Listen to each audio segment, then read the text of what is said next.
Hi! In front of me is Samsung Galaxy Note 20 Ultra 5G, and today I would like to show you how you can set up screen lock on this Samsung.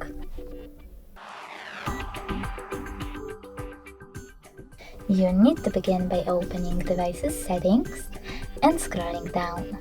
Then tap on lock screen section. Over here you need to click on screen lock type at the top and tap on one of those login methods to pick the best one for you: pattern, PIN or password.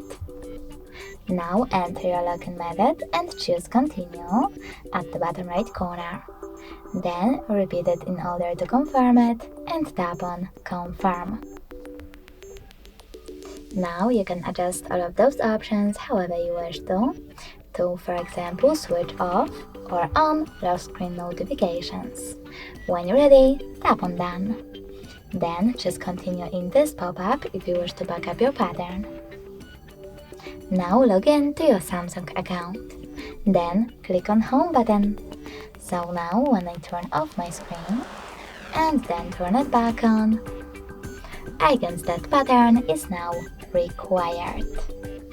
Thanks so much for watching. If you enjoyed this video, leave a like, comment and subscribe. Bye!